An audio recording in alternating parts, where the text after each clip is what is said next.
When I kind of like reignited my YouTube, I kind of got really excited about talking about cameras and introspective things and just, getting my creative side out. But I honestly did not expect just the whole aspect of just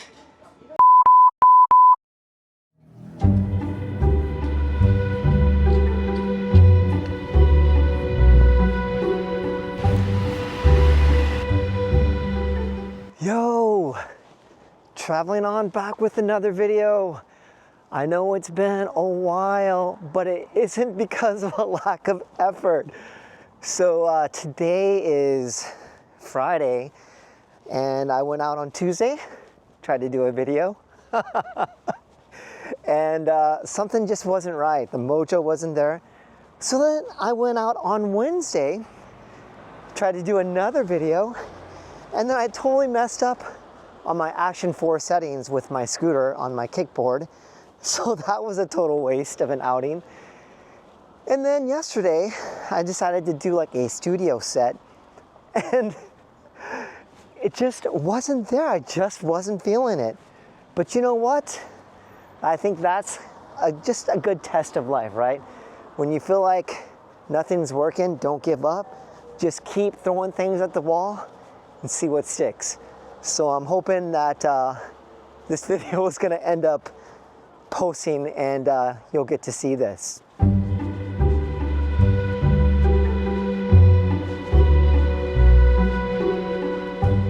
So how have you all been? I hope this week is treating you well. You might have noticed the title of this particular video, and I think it's really important to be able to share this with you because it was a hidden benefit. What I did not expect when I started doing YouTube again in October of 2023, that I would end up making all these connections, all these friendships that was completely unexpected. Well, it's almost Lunar New Year's coming up, and in Korea we celebrate with a traditional soup called tteokguk. And it's like this, it's this soup mixed with like thinly sliced rice cakes. Usually they put egg in it. It's really good, and I'm gonna go to this one restaurant. They don't specialize in this traditional rice soup, thinly sliced rice cake, but it's kind of a cold day today, so I'm gonna go head over there and eat some of this and introduce you all to this particular dish if you're not aware of it.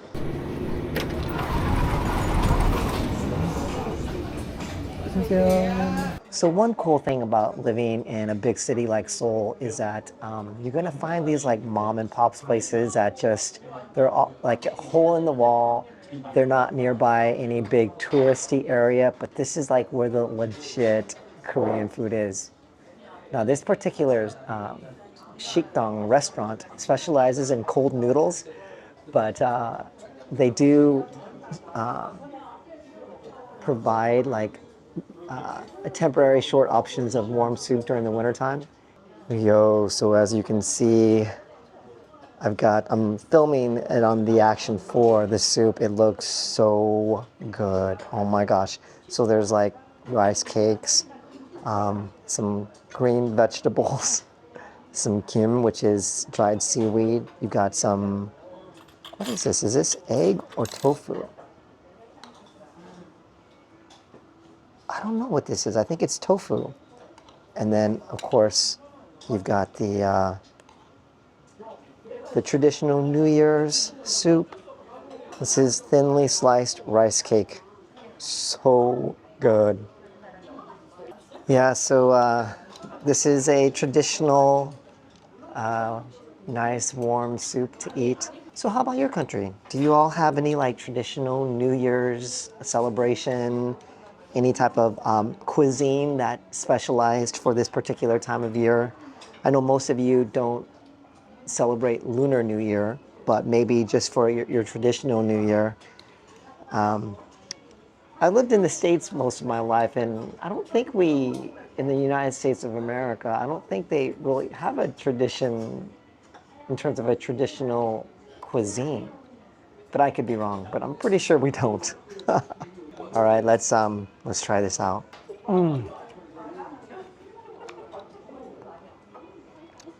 The texture of tteokguk, and the texture of the tteok in this cooked bowl is so like spot on, man. It's like chewy, almost like doughy in a way. So good.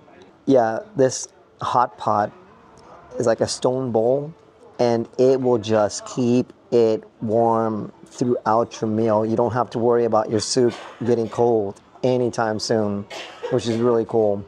When I kind of like reignited my YouTube, I kind of got really excited about talking about cameras and introspective things and just, you know, getting my creative side out. But I honestly did not expect just the whole aspect of just getting connected with people. I had no idea that within YouTube that you'd be able to forge these connections and these friendships that it's just really cool. It's really, really a blessing. 감사합니다. 수고하세요. All right, that was pretty tasty. So it's about 1 p.m. right now, and I want to make sure I go and drink my last coffee for the day. It's at a place called Adiktais. So I'm gonna do another like hole in the wall place. But the cool thing about when you live in a big city is that you're always gonna find like the mom and pops, the small little coffee shops that take a lot of pride in their craft. And I know I go to like places like Mega Coffee, but this place is, you know, you're gonna pay a little bit more premium price, but you're, you know, supporting the local people. And so yeah, it's been a while since I've been there, so this will be fun to eat there again. Not eat there, drink some coffee there. Oh yeah, here we go. Adiktais. Here it is. Adiktais.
Yeah, going back to just friendships and connections, you know, I'm going to go off of a little historical context here. And I only share this because maybe some of you might be able to relate to this. But growing up, I grew up in the States and in a small little southern Indiana town. And so we were a town that was surrounded by farmland. We had about 10,000 people, one high school. And growing up, you establish these friendships that are pretty core, right? I had a cousin that was just a year below me, a first cousin. Now, he was not my blood cousin because I was adopted, but we grew up together. And then I had 2 close friends three really close friends growing up through junior high and high school, along with my cousin. And yeah, it was great. I mean, I was able to establish core friendships. I know some of you were like maybe army brats or people who had to move a lot, and maybe you didn't have the blessing of having core friendships for the duration of your formative years. But even though there were some very big difficulties being adopted growing up in the Midwest in America in the late 70s and early 80s, I do have to say the friendship aspect was certainly a benefit. I'll talk a little bit more about my adoption story. I'm actually working on that video right now. So I'm wanting to make sure I do it correctly, because I really want to reach out to a lot of adoptees and a lot of families who are thinking about adoption, but that's a whole another story, another video. But going back to these friendships and connections, it was a huge blessing. But sadly, over the duration of time, my first cousin, when he was a junior in high school, I was a senior in high school, he shot himself with a shotgun. And then one of my other friends, close friends, I was his best man in his wedding. He was killed by a drunk driver. I mentioned that in one of my earlier videos. And then my other two friends, growing up throughout childhood, one killed himself by suicide in his late 20s, early 30s. And then another very dear friend of mine, we were like one of those friendships over time. He passed he passed in 2017. Wow, that is almost 5 years ago. But anyway, he shot himself too. So out of my 4 formative connections growing up, 3 shot themselves and 1 got killed by a drunk driver. The most recent death of my friend from 5 years ago, we were childhood friends, and we established a long distance relationship. But like when I would go visit my home, not my hometown, but my town that I grew up in, we would just pick up right where we left off. And it was one of those special friendships. And that one hit me real hard in 2017, because it was really the last connection that I had of going back to my childhood. And, you know, we had stories of knowing each other since basically kindergarten and before first grade. And it was like one of those special friendships that lasted through our 20s, 30s, and 40s that I really cherish, because I had lost friendships in the past. And it just made me realize like how dear a friendship connection can be. And I think, of course, I did take it for granted. This whole YouTube connection thing was not something that I really thought of at all, being able to connect with some of you. And it really actually means a lot to me. These days, it's kind of like a thing, right?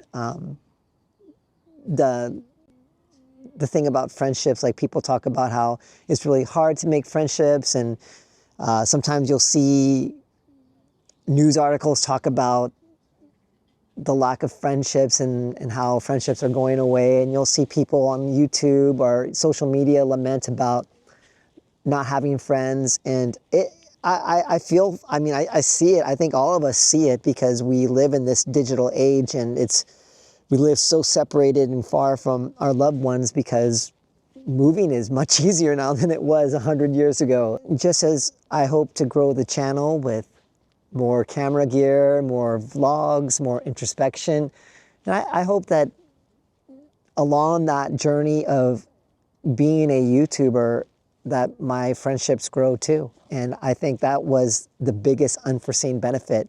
That's what I wanted to just kind of get off my chest and share. And maybe if you've had similar experiences, especially those who have done YouTube or are thinking about doing YouTube, like, yeah, let me know like what your experiences are. I'm excited to do more camera gear. I will try the next time I do another video with camera gear, I'll try to make sure I do the correct settings. But yeah, in the meantime, yeah, I hope you all are doing well. I hope this coming weekend will be a good one for you, or maybe it'll be a work-related one. But yeah, keep your head up, and yeah, just stay safe. If you have any time, you can check out these 2 videos. But in the meantime, please, yeah, please support the channel. If you've gotten this far, I appreciate it. Please like and subscribe, hit that notification bell, and yeah, stay safe. God bless. Peace.